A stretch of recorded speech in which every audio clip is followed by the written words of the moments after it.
안녕하세요. 4월 25일 화요일 마이드라에 오신 여러분들을 환영하고 축복합니다.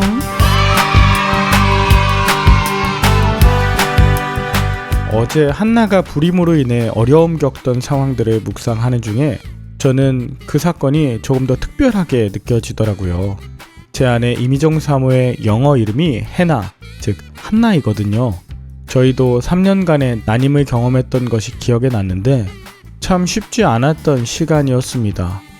그런데 오늘 본문에 보면 한나와 엘가나가 사무엘을 바친 이후에 한나는 수많은 아이들을 더 낳게 되어 그런 일들마저도 저희에게는 조금 특별하게 묵상이 되었답니다.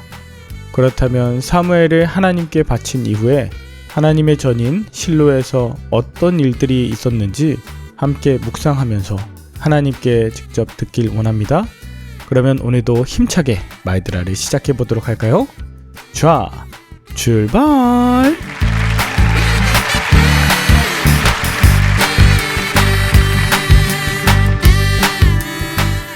오늘의 말씀은 사무엘상 2장입니다. 먼저 1절부터 10절까지는 한나가 엘리 제사장에게 사무엘을 맡김으로 여호와께 바치며 감격에 겨워 실로에서 기도하는 장면이 나와요. 특별히 한나의 즐거움은 사무엘 때문이 아니라 바로 여호와로 말미암음이라고 고백합니다. 계속해서 본문 1절에 한나는 자신의 뿔이 높아졌다는데 이 뿔은 위상을 의미하죠. 그녀가 불임에서 벗어나 아들의 낳음으로 그녀의 위상이 높아졌고 또 원수들을 향해 입이 크게 열렸다는 건 원수들을 향하여 웃는 것을 의미합니다. 그녀는 구원의 기쁨을 주시는 하나님뿐 아니라 상황을 역전시키시는 하나님에 대해서도 기도하는데요.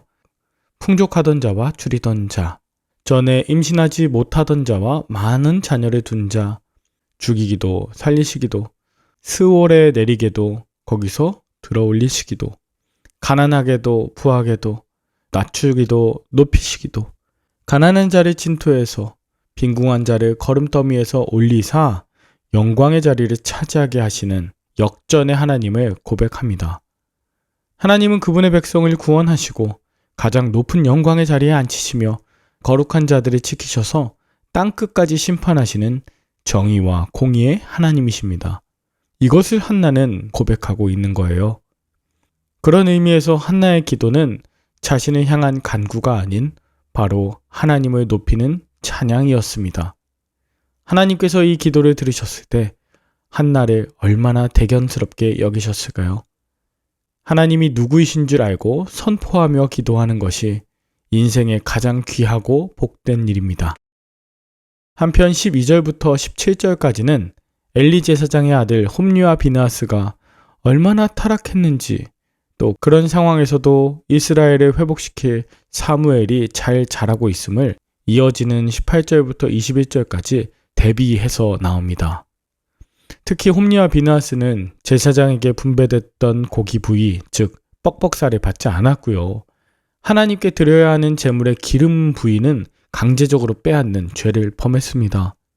하나님의 것을 침범하는 이러한 범죄를 통해 12절과 17절에 나온 대로 엘리의 아들들은 행실이 나쁘고 여호와를 알지 못했고 여호와의 제사를 멸시했다.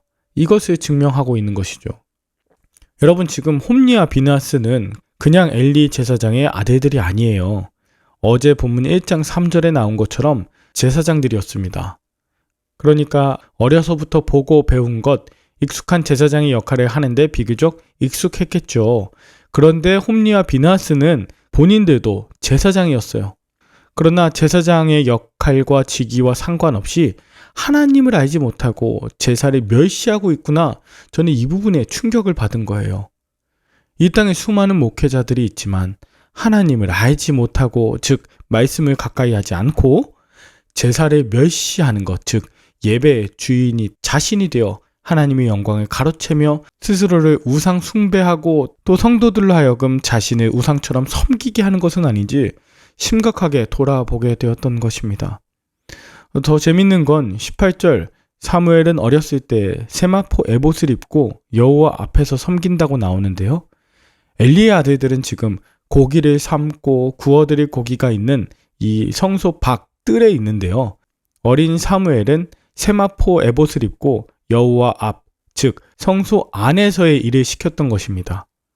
하나님께서 맡기신 일에 대해 권위와 유익만 챙기고 사람들 앞에 보이는 일들만 하던 엘리의 두 아들들과 달리 사무엘은 하나님 앞에서 두렵고 떨리는 일들을 감당하는 것을 보여줍니다. 사람들 앞에 드러나지 않고 보이지 않는 일들은 어린 사무엘에게 떠맡기고 본인들의 유익을 편취하는 이런 엘리 아들들의 무책임한 모습을 보며 저는 참 마음이 아팠습니다.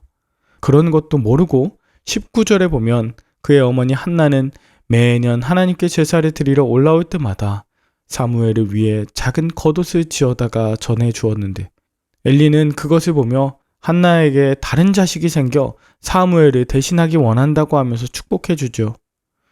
여러분, 여기서 작은 겉옷을 전해줬다는 것을 통해 사무엘은 아직 어린데도 그에게 맡겨진 일이 참 많았고 또 부모로서 그런 사무엘을 보며 더 깊이 관여할 수도 없고 관여하지 못하는 안쓰럽고 마음 졸이는 한나의 모습을 예상해 볼 수 있습니다. 이 이후에 21절 여호와께서 한나를 돌보시사 그녀로 하여금 세 아들과 두 딸을 더 낳고 아이 사무엘은 여호와 앞에서 하나님이 책임져 주시며 자라게 되었습니다. 계속해서 22절부터 엘리의 아들들은 온 이스라엘에게 행한 일과 회막문에서 수종드는 여인들과 동침했다고 합니다.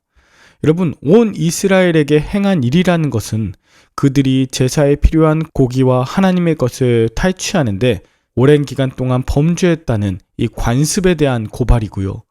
회막문에서 수종드는 여인들과 동침했다는 것에 단수 여인이 아닌 복수의 여인들이라는 표현을 통해 홈리와 비느하스가 지은 죄의 심각성을 강조합니다. 계속해서 기도하는 한나, 그리고 악한 행실을 하는 자녀를 보고도 어찌하지 않는 엘리를 대조하고 있는 거고요. 성소 안에서 여호와 앞에 서 있는 사무엘과 여인들 앞에 서 있는 홈리와 비느하스를 계속해서 대조하고 있습니다. 마침내 하나님은 홈리와 비느하스를 죽이기로 결심하셨는데 그 와중에도 26절에는 사무엘이 점점 자라매 여호와와 사람들에게 은총을 더욱 받았습니다. 여러분은 오늘 본문을 통해 무엇을 느끼셨나요? 내 자녀들에게 당장 좋은 것을 먹이지 못해, 좋은 옷을 입히지 못해, 좋은 곳에서 살게 하지 못해 가슴이 아프신가요?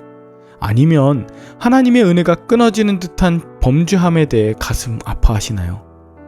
다른 이들은 축복할지언정 나의 자녀들은 나와 하나님 앞에 근심거리가 되고 있진 않은지 한번 돌아보시길 바래요.